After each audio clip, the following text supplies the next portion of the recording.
हम लोग पढ़ रहे थे न्यूटन की गति के नियम, पूरा पढ़ लिए। आज हम लोग लगाएंगे उस पर आधारित कुछ प्रश्न। क्या लगाएंगे? उस पर आधारित कुछ प्रश्न। पहला प्रश्न क्या, देखो इधर। एक 3 किलोग्राम द्रव्यमान की वस्तु पर एक नियत बल लगता है जिससे 25 सेकंड में उसकी चाल 2 मीटर प्रति सेकंड से बढ़कर कितना हो गई? 3.5 मीटर प्रति सेकंड हो जाती है। बल का परिमाण व दिशा ज्ञात कीजिए। बल का परिमाण निकालना और क्या निकालना है? दिशा। दो ध्यान से चलो, ये बताओ बल बराबर होता क्या है? द्रव्यमान गुणे त्वरण। द्रव्यमान गुणे त्वरण। द्रव्यमान तो दिया, लेकिन क्या हमको त्वरण दिया गया है? त्वरण निकालना पड़ेगा। लिख लेते हैं। चलो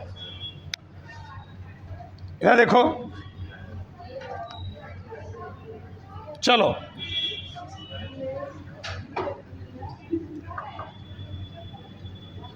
द्रव्यमान हमें कितना दिया जी? अम्म का मान 3 किलोग्राम, सही है ना? 25 सेकंड में वेग बढ़ कितना हुआ है? 2 मीटर से 3.5 मीटर। 2 मीटर प्रति सेकंड, सुना? यानी कह सकते तुम जो प्रारंभिक वेग था, क्या था? प्रारंभिक वेग।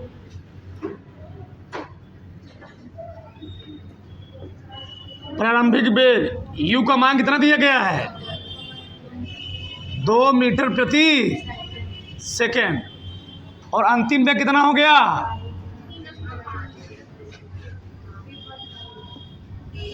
अंतिम वेग हो गया 3.5 मीटर प्रति सेकेंड। सही है ना? सही है।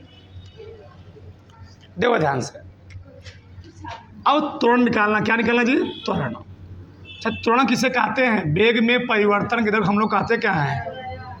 b माइनस यू बटे टी। अंतिम वेग में से प्रारंभिक वेग घटाना होता है। u कितना है? बटे टी कितना है? 25। घटाओ, 3.5 में 2 घटाना कितना आएगा? 1.5 बटे 25।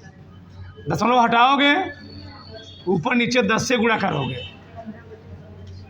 15 बटे 250। 5 से काट दो, 5 आई 50। त्वरण है तो मीटर प्रति सेकंड स्क्वायर। सही है ना? हमको निकालना है बल। द्रव्यमान दिया गया है 3, ठीक? त्वरण कितना गया? 3 बटे 50। गुणा कर लो, मल्टीप्लाई कर लो, आ जाएगा यही, ठीक? 3 तिहाई 9, 9 बटे 50। 9 बटे 50। इसे थोड़ा हल कर लो। वैसे हल करोगे 9 में 50 से भाग देना है, ठीक? तो पहले तुम 9 में 5 से भाग दे दो, 5 से भाग दे दो। समझे हमारी बात?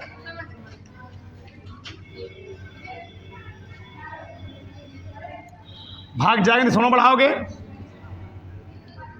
जी। 50 का नाम 50, 40 कितना हो गया? 0 कितना आ गया? 5 है 40 ना जी।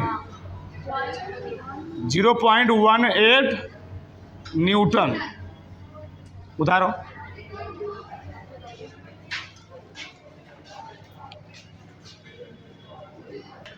देखो धन, यहाँ तुम्हें एक चीज और जानना है। क्या पूछा गया जी? बल की दिशा। अगर बल का मान आएगा पॉजिटिव, क्या आएगा? पॉजिटिव। अगर बल का मान आएगा पॉजिटिव तो बल की दिशा में ही क्या होगी? जिस समय, ये समझे, अगर बल का मान आएगा पॉजिटिव तो बल की दिशा में ही क्या लगेगा? विस्थापन दिशा में बल लगाया जाएगा। अगर बल का मान आएगा निगेटिव तो विस्थापन विपरीत क्या होगा? बल लगाया जाएगा। मतलब जैसे मान लो कोई गाड़ी खड़ी है, गाड़ी खड़ी होने पर हम 2 तरीके बल लगा सकते हैं। अगर हम गाड़ी पर पीछे से आगे को उठा के लेंगे तो बल क्या हो रहा है? पॉजिटिव होगा। अगर पीछे को खींचेंगे तो बल क्या रहेगा? नेगेटिव। तो दिशा किधर हो गई? बल के विपरीत। ठीक, विस्थापन के विपरीत। नीचे लिख लो, बल दिशा लिख लो उसमें। पॉजिटिव है ना, तो बल की गति की दिशा में लिखो, बल की गति की दिशा में, बल की गति की दिशा में। अगर पॉजिटिव रहेगा बल की गति की दिशा में, अगर नेगेटिव रहेगा तो बल की गति के विपरीत, बल की गति के विपरीत, बल की गति की दिशा में। ठीक, दिशा हो गई। उतार फटाक से।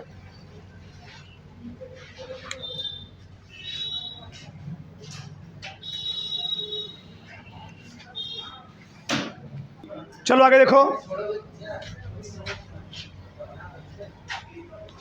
प्रश्न नंबर 2 क्या? देखो यार, एक 5 किलोग्राम द्रव्यमान की वस्तु पर 8 न्यूटन तथा 6 न्यूटन के 2 बल कैसे लग रहे हैं जी?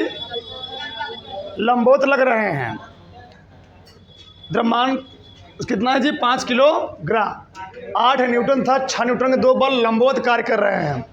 वस्तु में उत्पन्न त्वरण का परिमाण व दिशा ज्ञात कीजिए। क्या निकलना है? दिशा। देखो अब बताओ, अगर किसी वस्तु पर 2 बल लग रहे हो, ध्यान समझना, पीछे तुमको पढ़ाया गया समांतर चतुर्भुज का नियम, और समांतर चतुर्भुज के नियम में अगर कोई बल लंबवत लगता है, जो फार्मूला निकल के आता है बल के लिए, परिणामी बल का फार्मूला, किसका? परिणामी बल।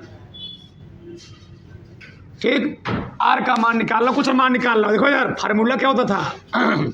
आर स्क्वायर बराबर A square plus B square plus 2ab cos theta. अब जब दोनों में लंबवत रहेंगे तो कॉस कितना आएगा जी? 90। और कॉस 90 मान कितना होता है? 0। कितना होता है? यानी आर स्क्वायर बराबर वहाँ आ रहा था, मैं लिखवाया भी हूँ, ए स्क्वायर प्लस, ये तो खत्म हो गया, 0 हो गया, तो आर बराबर क्या आएगा? कड़ी में ए स्क्वायर प्लस, हमको परिणामी बल निकालना है, क्योंकि यहाँ पर लिखा हुआ ना थीटा इज 90 डिग्री। जब बल निकालोगे तो लिखो क्या? F1 की स्क्वायर प्लस F1 भी दिया गया, F2 भी दिया गया है, 8 का स्क्वायर प्लस 8 6 36 64 100 का वर्गमूल, तो जो परिणामी बल हो गया 10 न्यूटन। जब 2 बल लगे तो ऐसे निकालना है। द्रव्यमान दिया गया है तो आराम से निकल आएगा। ठीक, चलो बताओ, त्वरण हमें कितना दिया है? ए का मान नहीं, द्रव्यमान दिया है। द्रव्यमान कितना दिया जी? 5 kg। तो क्या लगा दोगे? न्यूटन के गति का द्वितीय नियम। यह बराबर क्या होता है? यम ए। ठीक, ये निकालना है, ये फपान यम। तो यह कितना है? यम 5 2 नहीं 2 मीटर प्रति सेकंड स्क्वायर। ठीक, ये तो निकला त्वरण का परिमाण। साफत क्या निकालना है? दिशा। क्या निकालना है? दिशा। अब ध्यान से, अब प्रॉब्लम क्या है? तुम्हें बताया गया था, अगर उस चित्र को डायग्राम ध्यान समझोगे, ऐसे बनाया गया था, क्योंकि दोनों लंबवत है, परपेंडिकुलर है। तो एक बल F1 लग रहा है इधर, मान लिए F2 भी लग रहा है इधर, और दोनों दूसरे क्या है जी? परपेंडिकुलर हैं। तो मान लिए दोनों बीच कितना एंगल बन रहा है? दोनों बीच लग रहा है कितना? 90 डिग्री। कितना कोण बन रहा है? 90 डिग्री। ये बताओ, जब दोनों बीच 90 डिग्री बनेगा, चित्र के साथ समझो। अगर है F2 तो अभी कितना रहेगा जी?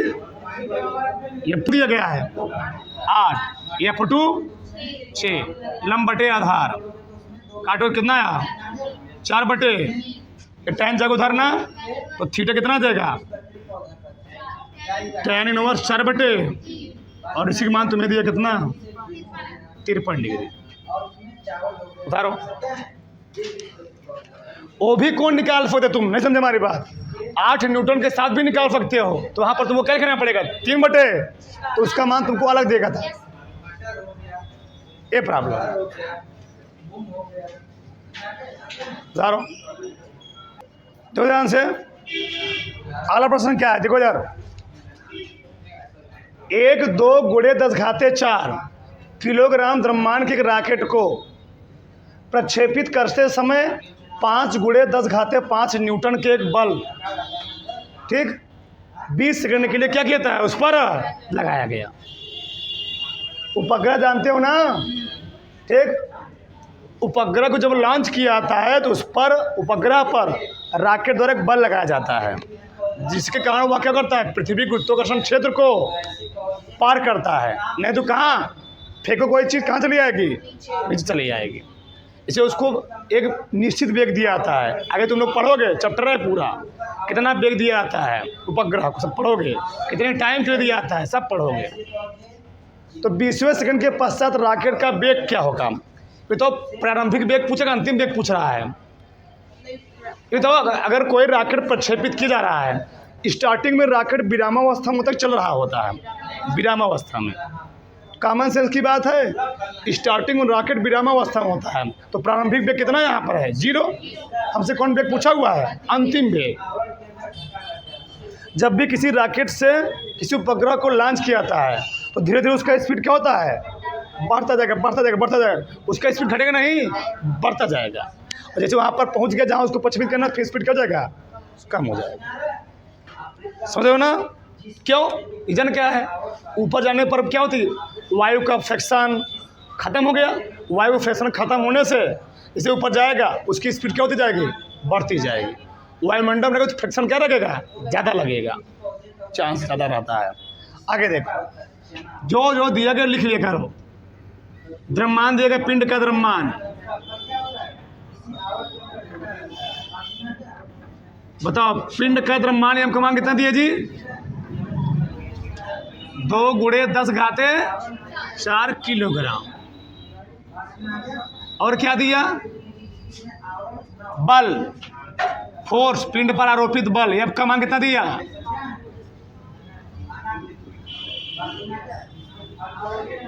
न्यूटन। और क्या दिया, टाइम, कौन सेकेंड। स्टार्टिंग में चाहे रॉकेट हो चाहे उपग्रह हो, सब क्या होते हैं, स्थिर होते हैं, यानी प्रारंभिक वेग कितना है 0। हमको निकालना अंतिम वेग, बताओ हमको निकालना है वेग, अंतिम वेग। u0 दिया गया है तो गति कौन समीकरण लगा दे, पढ़ो ना जी, हमको दूरी से कोई लेने देना नहीं है। तो b बराबर u प्लस a। इसको लगाने के लिए हमको a निकालना पड़ेगा। सोचो क्या निकालना हमको है, क्या निकालना पड़ेगा, a तो 0, ये t दिया गया है, a निकालना पड़ेगा। त्वरण, अब बताओ a बराबर क्या होता है भैया, F बटे a बराबर F बटे हम ना रखो। F का मान का कितना न्यूटन, 5 × 10⁵ m का मान 4। ऊपर गया ही 5 × 4 कट गया ना जी, 1 10 बचेगा बटे 2 5 6 5 5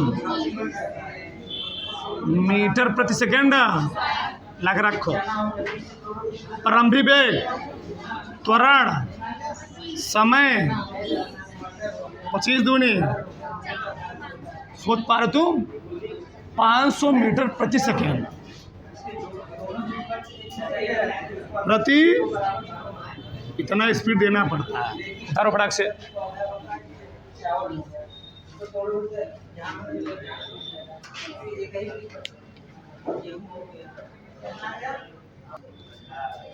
चलो इधर देखो,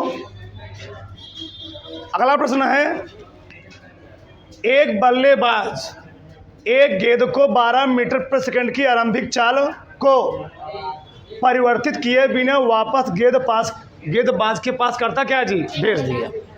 मतलब गेंदबाज ने बैट्समैन के पास बॉल फेंकी और जिस वेग से गेंदबाज ने बैट्समैन के पास बॉल फेंकी थी उसी स्पीड से बैट्समैन ने क्या किया? उस बॉल को उसके पास वापस भेज दिया।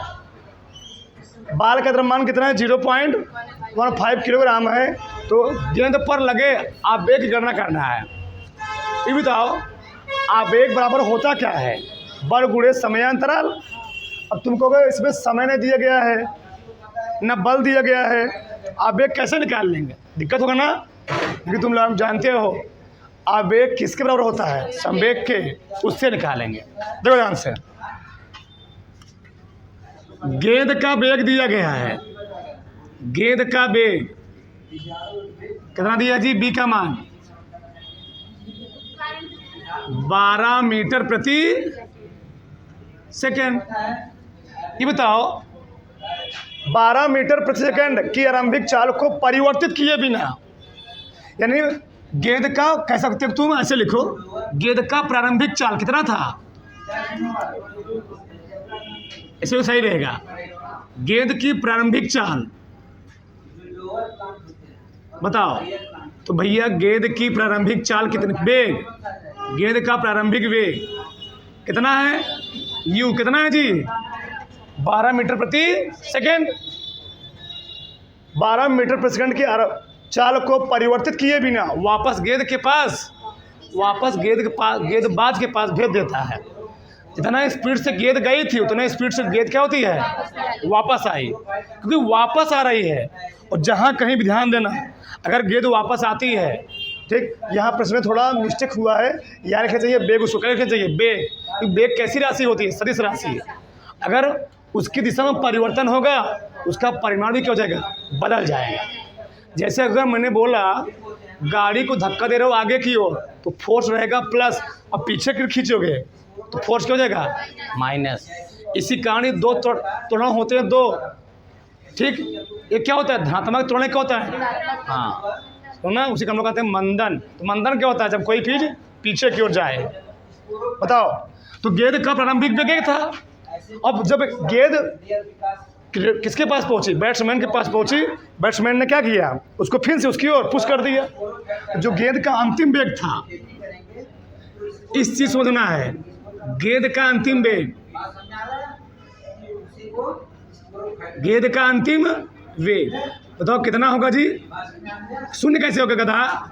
उसको फिर से मार रहा ना, बैट से बॉल लगी, कितना स्पीड से लगी? इतना, और फिर पुनः बॉल उतना स्पीड से। अब प्रॉब्लम में था जो बॉल वापस आ रही थी,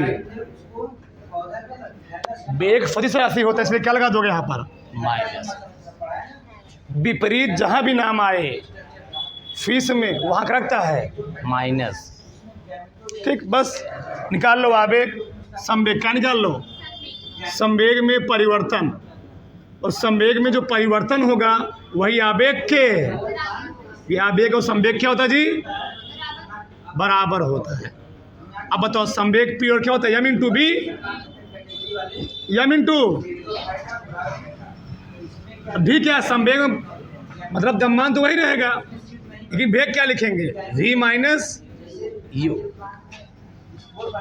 सही है? बताओ द्रव्यमान कितना दिया है? 0.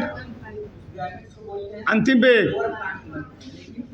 प्रारंभिक वेग 12, 0.15, 12 माइनस 24, गुणा करो, 15 चौके 60 की शून्य हासिल 6, 15 दूनी 30, 30 6,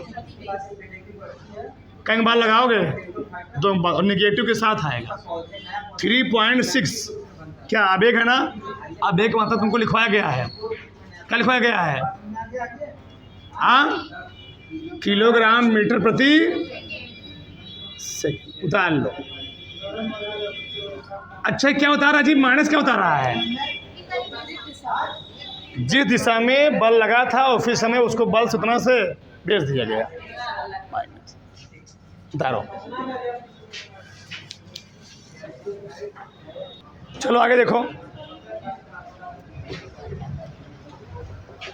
अगला प्रश्न हमें क्या दिया, समझो इधर।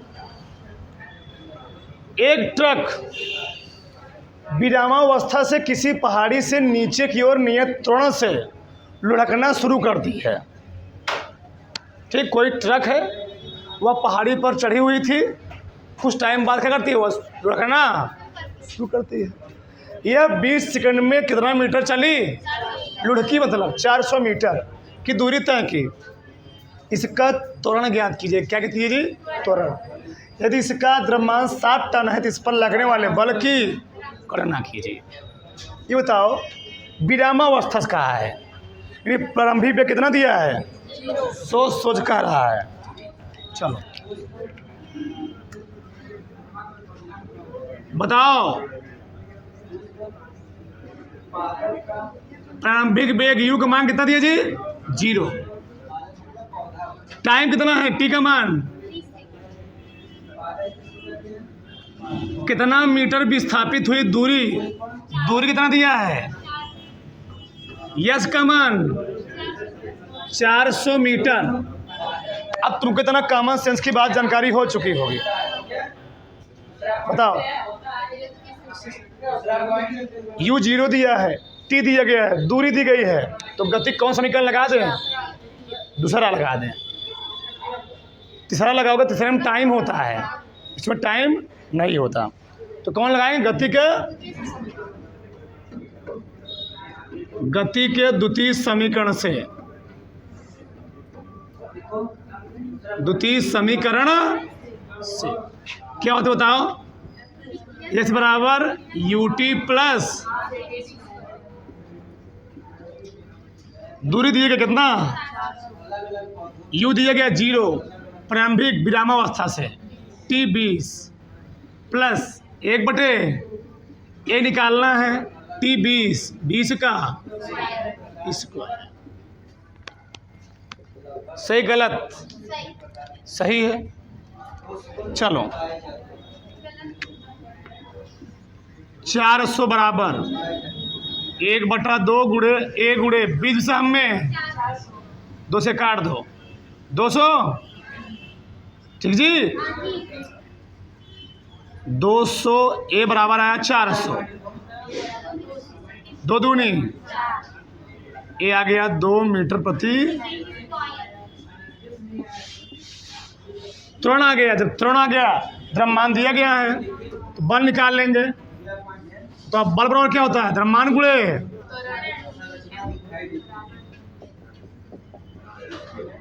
m into a। लेकिन प्रॉब्लम है, हमें जो द्रव्यमान दिया 7 टन दिया है, 1 टन में 1000 किलोग्राम या 10 कुंतल का सकते हो। 1 टन में 1000 किलोग्राम या 10 कुंतल, और 1 कुंतल में क्या किलोग्राम, 10 किलोग्राम, 100 किलोग्राम। तो 100 गुणे 10 किलो कितना जाएगा, 1000। यानी कई टन है जी, 7, और 1 टन में कई किलोग्राम, 1000 किलोग्राम। गुणे त्वरण कितना दिया है, 2, 7 दूनी 14,000। ऐसे लिखते नहीं है, ऐसे लिखोगे 1.4 गुणे 10 घाते 1 2 3 न्यूटन। ये शुद्ध रूप उतार लो।